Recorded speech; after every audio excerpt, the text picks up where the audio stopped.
Well, family, it's look like it's starting to go down. This reparations argument has been taking place for some time now. I mean, we've had bills on Congress floor since the 1800s, going all the way back to Thaddeus Stephenson, right? We've had all kinds of John Conyers and on and on and on, and Cobra, and different groups have petitioned the government for reparations for things that we went through.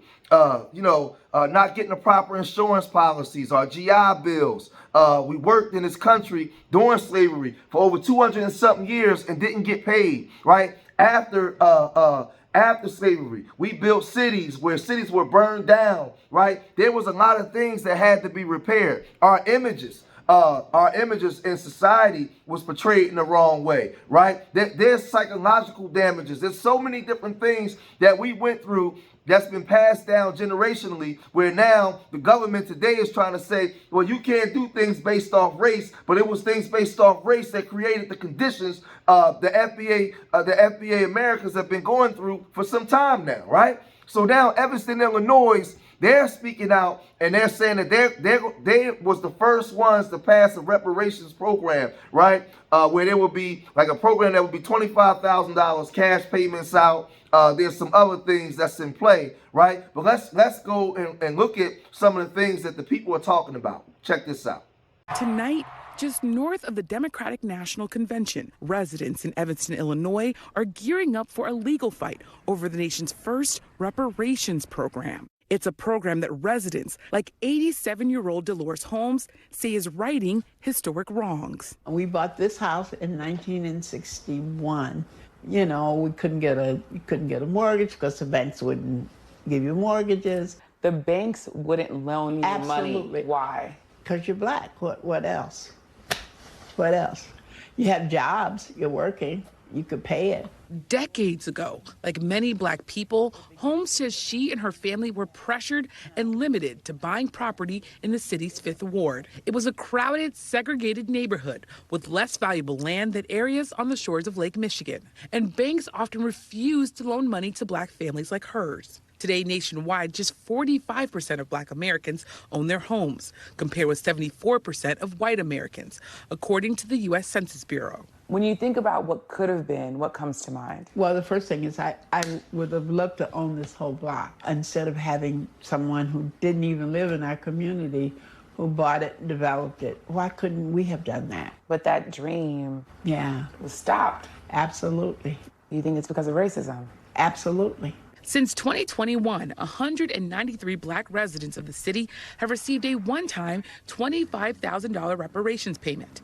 Evanston is now preparing to defend that program in court. The conservative group Judicial Watch is suing the city on behalf of 6 non-black residents. They argue the program is unconstitutional because it excludes people based on race. They're using race discrimination to stop the generalized effects of race discrimination in the past. And that's not the way to do it. It generates division, resentment, and it's unlawful. And what's the best way to do it then? The best way to do it is to stop race discrimination, treat people according to their merit, enforce a colorblind constitution. Judicial Watch told us the families they're representing are not doing interviews. Hopefully this lawsuit and the issues that we're raising here will give pause to others who are pursuing reparations programs and trying to develop them elsewhere. We must be as targeted in the redress as we were in the oppression and in the discrimination. Former Evanston Alderman Robert Ruth Simmons chairs Evanston's Reparations Committee. We also feel very confident of the constitutionality of our initiative. What's your reaction to the lawsuit now trying to stop the reparations program in this city? My reaction is this is a bunch of crap. They were not put into one particular part of a community. So they don't even have the experience, so they have no idea what this means. Harm has been acknowledged, but then as quick as it's been acknowledged, you have another group saying, no.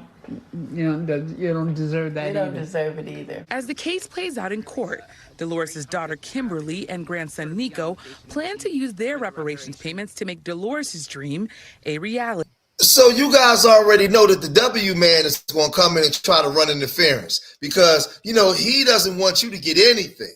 And he's saying things shouldn't be done based off of race. like the irony behind him even making that statement. When the whole mental and social fabric of this country was based off of race. It's called righting a wrong. You can't now, once you right the wrong, and there's some recompense for what you've done, maybe we can get there, but you got to first right the wrong. But this is where, when we call these people, when people get called devils, because this is what they do. This is devil behavior, right? So let's look at what the New York Times is reporting on this topic, right? Let's get off into this, right? Illinois City hands out $25K cash payments to 44 Black residents through a reparations program, right? And this was issued on hold on a second. This was issued on February 11th, right? So we get down here. Evanston, Illinois will issue $25,000 to 44 residents in reparations payments. The city's reparations committee has announced, established in 2019 and approved by City Council in 2021, the program issues $25K direct payments to Black residents and descendants of Black residents who lived in Evanston between 1919 and 1969. Evanston was the first city in the nation to pass a reparations plan, pledging $10 million over a decade to Black residents. The payments are intended to cover housing expenses, Evanston official Cynthia Vargas told the Chicago Tribune, right? Tisha Kerr, assistant to the city manager, said during a meeting last week, the residents will be contacted to inform their payments are on the way over the next few weeks. According to the city memo, the fund had received $276,000 from Evanston from Evanston's real estate transfer tax. The committee discussed taxing Delta 8 THC products to sustain funding in the future. Chrissy Harris recognized that the tax would not significantly increase revenue, though it will help keep moving the number forward in the reparations process. Man, the federal government better come in and give up some of that money as well. It's really important for people to understand we pay as we have the money. And it's not that we're withholding from paying everyone, Harris said, according to the Daily Northern. It's just we have to accumulate the funds to make sure we can pay. This government, man, these people are crazy, man. These people are crazy, man. The Reparations Fund did not receive any philanthropic donations this year as of January 31st. Of course it wasn't. W folks don't care nothing about you, man. Right? So this fund is primarily supported by a cannabis sales tax and real estate tax money. Judicial Watch filed a lawsuit against Evanston. Reparations program last year due to its use of race as an eligibility requirement for the program. The watchdog group alleges that the program violates equal protection clause of the 14th Amendment. No, it don't, because our 14th Amendment equal protection clause was already violated. It was already violated when you relegated us into ghettos, into cities, right? When you discriminated based off of race, when you didn't give loans based off of race, right? So it was already, so what you're doing is righting a wrong. You can't now want to enact the 14th Amendment to for W folks when you didn't enact the 14th Amendment to actually protect us, right? We were supposed to have equal protection under the law. We already had civil rights bills set in place at the time, and you guys didn't honor it. Federal law didn't enforce state law, right? To date, Evanston has awarded over $6,350,000 to 254 individuals based on their race. The city must be stopped before it spends even more money on this clearly discriminatory and unconstitutional reparations program. Judicial Watch President Tom Fitton said at the time. Now, I'll be very interested to see what these so-called black conservatives have to say about this. Similar calls for reparations have been gaining traction in the United States as measures of being introduced in state legislators and being pushed by grassroots activists. Municipalities and states recently launched exploratory efforts on the matter, forming committees to examine the effect of slavery to calculate how compensation would be dispensed. The committee did not immediately respond to Fox News digital request for comment. But like I said, you gonna always run into issues. You gonna always run into issues when you're dealing with these people, man, because they're not your friends, and that's just what they do. But a lot of our people in Evanston and places around the country, they're not finished, and they're still talking like this. An important conversation continues in Illinois as a state commission on reparations works to address some of the deep and lasting impacts of slavery. The goal of this commission is to turn words into action and to figure out some tangible solutions for those who were harmed. NBC5's Christian Farr takes a closer look at the commission's efforts and the road to reparations. There's a lot of positive momentum going. We're getting engagement from citizens across the state. Welcome to a conversation with those who sit on Illinois' African Descent Citizens Reparations Commission. I commend your dedication to leading this critical work. Since last year, the commission has been holding hearings all across the state of Illinois in order to gather information about the harm done to those who descend from America's enslaved people. Slavery happened on multiple levels. We believe reparations is a multiple governmental level conversation. Our slave masters here were so brutal that they took the language, so we don't know which area we came from. Slavery happened a long time ago.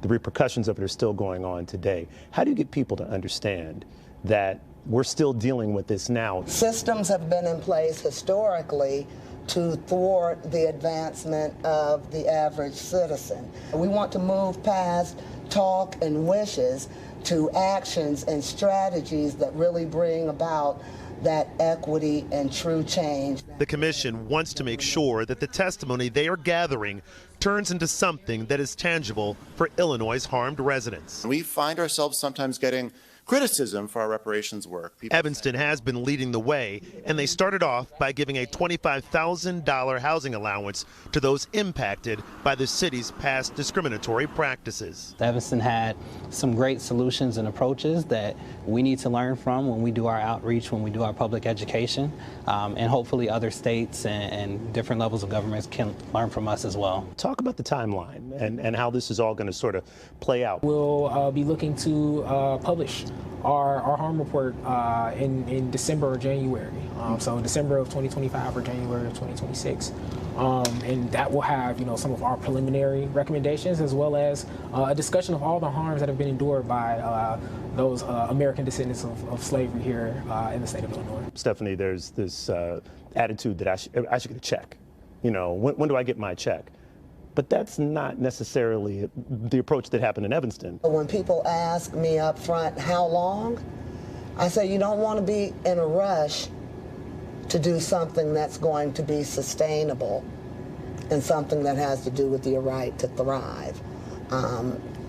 It didn't take us overnight to get here, and it darn sure will not take us overnight to get out of it. The commission will have 5 additional public hearings throughout the state in hopes of hitting that December or January deadline. And the topics will again include housing discrimination, educational disparity, and the impact of an unjust legal system.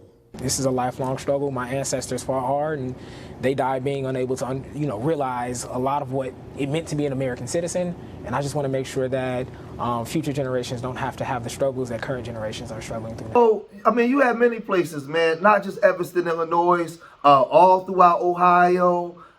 Listen, man, it's crazy. Kentucky, Louisville, those places, man, here, over there in Maryland, Eastern Shore, Maryland, Virginia, down there where my folks is from. Like when y'all see me do the video down there in Gretna, Virginia, man, Cotton Patch Road, there's a whole bunch of stuff, man. There's a long history and story, and they don't want to uncover that, right? And W folks are mad because now they feel like they got to give back, right?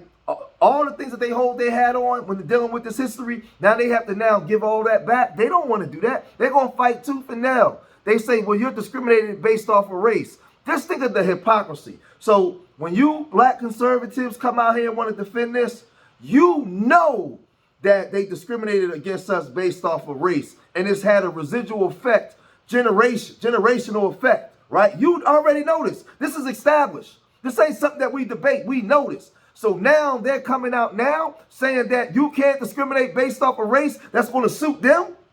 And you think that they're your allies? You think that they're your people? No, you're being used as a tool. And when they finish with their tools, what do they do with tools? They break them. They break them because they look at you as low IQ. You have to be low IQ to know what we did to you in this country, and you still would side with me over your own people that's fighting a righteous fight, that's trying to recover what their ancestors was trying to do, was trying to recover. They're still honoring the people that was there before them. They're standing on the shoulders of those people. It's not a handout. It's getting what's owed to you. It's getting what's owed to your people. But you go against your own people, you black conservatives, your own people, man. Right? Just for acceptance, just for a cold butter biscuit, a cold one. Like, y'all crazy, man. Y'all crazy. But again, this conversation, man, is ramping up. FBA talking points. These Democrats are starting to steal them. They're coming after them. But we got to keep plowing the road. We got to keep talking about it. Tomorrow on my live stream, we're going to discuss this. But if you made it this far in the video, hit that like button, subscribe to Street Media TV, leave your comments in the comment section. And remember, I love y'all. Till the next time, peace.